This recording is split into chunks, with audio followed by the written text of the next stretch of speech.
हाय, hello, नमस्कार. मी स्नेहा तुमचं सगळ्यांचं आणखी एका नवीन व्हिडिओमध्ये खूप मनापासून स्वागत करते. तर हा व्हिडिओ आहे शनिवारचा आणि आत्ता आम्ही सगळेजण चाललो होतो भैयाचं आणि त्यांचं प्री वेडिंग करायला.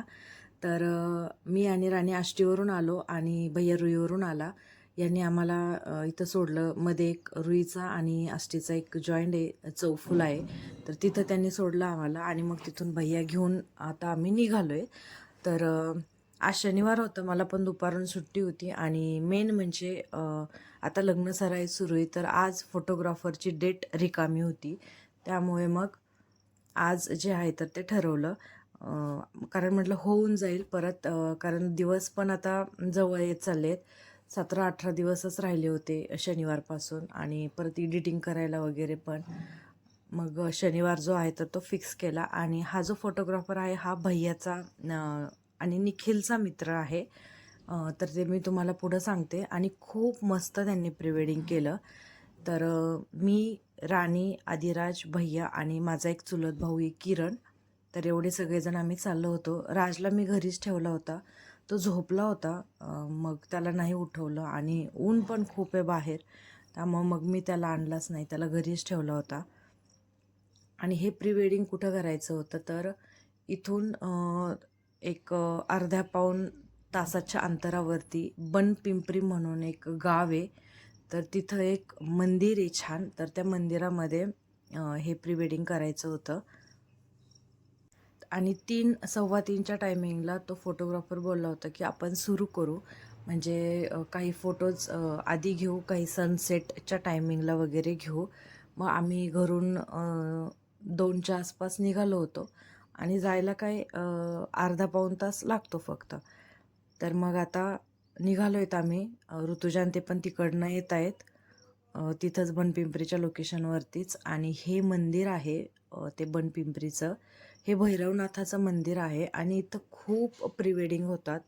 म्हणजे मी पण बऱ्याच पाहिल्या आहेत अशा, कोणाच्या इन्व्हिटेशन कार्ड वगैरे स्टेटसला वगैरे असतात. तर खूप होतात प्री वेडिंग इथं. आणि हे मंदिर आहे आणि खूप छान आहे. कोकणी लाल दगड जो आहे तर त्याच्यापासून ते बांधलेलं मंदिर आहे. आणि त्याच्या पलीकडे मंदिराच्या पाठीमागे एक नदी आहे आणि तिथं पण असं थोडंसं असं छान केलेलं आहे. नंतर ना पाठीमागं गेल्यानंतर ना मी तुम्हाला दाखवते. तिथं नदीला पाणी नाही आहे सध्या, पण सनसेटच्या टायमिंगला व्ह्यू खूप छान येतो तिथलचा. तर हे असं आहे. आणि इथं समोर पण एक आहे मंदिर आणि असे हिस्टॉरिकल प्लेस असल्यासारखं बॅकग्राऊंड दिसतं त्याचं. त्यामुळं फोटोज आणि व्हिडिओज वगैरे खूप छान येतात. आम्ही गेलो तेव्हा तिथं कुणीच नव्हतं, आम्हीच एक नंबर गेलो होतो. आणि मग नंतरनं हळूहळू सगळे यायला लागले.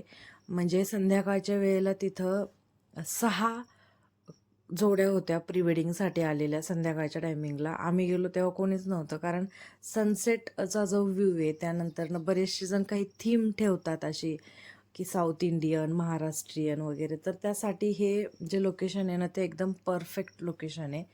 आणि त्यांनी तशी काही थीम वगैरे नव्हती केलेली, फक्त जस्ट आपलं एक फोटोशूट, काही व्हिडिओज वगैरे असंच केलं. आणि आम्ही इथं बसलो होतो सगळेजण, त्यांचं चाललं होतं फोटोशूट तिकडं. आणि बराच उशीर झाला संध्याकाळी सगळं आवरूपर्यंत. तरी 8 वाजले होते आम्हाला तिथं लोकेशनवरतीच.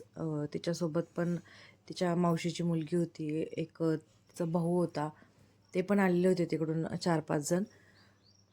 आणि आता हे जेव्हा फोटोज येतील ना तर तेव्हा मी ते तुम्हाला दाखवल असे फोटोज.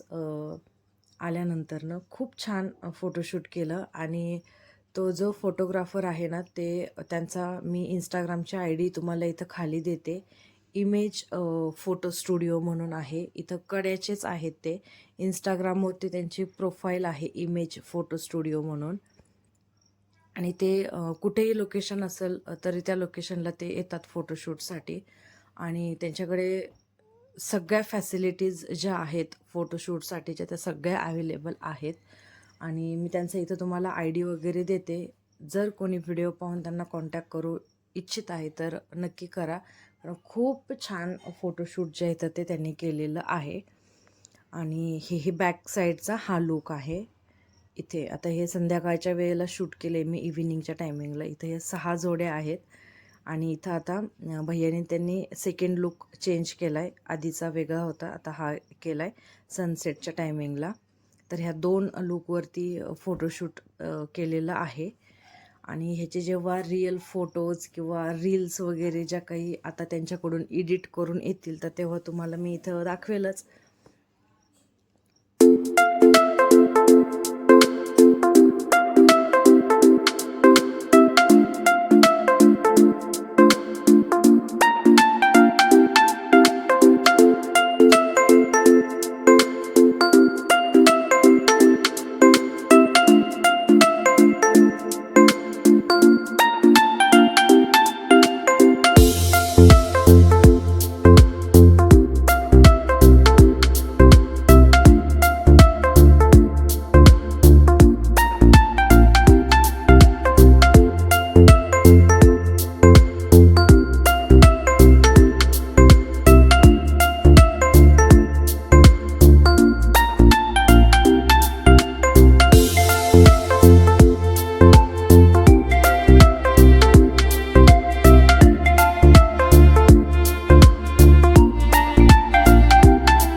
नंतर ना आता दुसऱ्या दिवशी तोच व्हिडिओ पुढं कंटिन्यू केला, कारण तिथं 7-7:30च्या दरम्यान माझा मोबाईल स्विच ऑफ झाला. त्यामुळे मला पुढे काही व्हिडिओ प्री वेडिंगचा कंटिन्यू करायला जमलं नाही.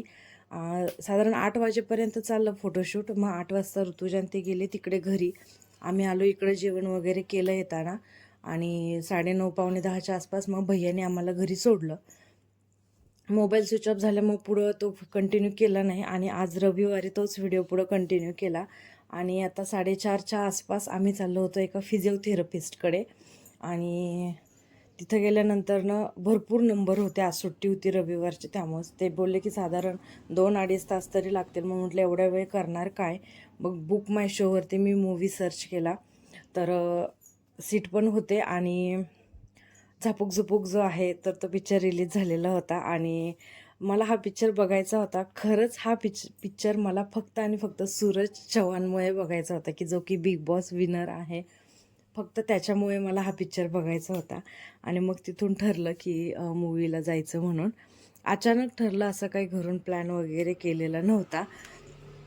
आणि बिग बॉसमध्ये मी त्याला पहिल्यांदा पाहिलेलं, आणि तेव्हापासून म्हणजे मला त्याच्याबद्दल खूप असं हे वाटायला लागलं, त्याची ती बॅकग्राऊंड स्टोरी वगैरे ऐकून. आणि खास मला त्या गोष्टीसाठी मला हा जो पिक्चर आहे तर तो बघायचा होता, सूरज चव्हाणसाठी.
मूवी झाला, बाकीचे पण जे फिजिओथेरपिस्टचं काम होतं ते आवरलं, आणि मग आता निघालो होतो रात्री घरी.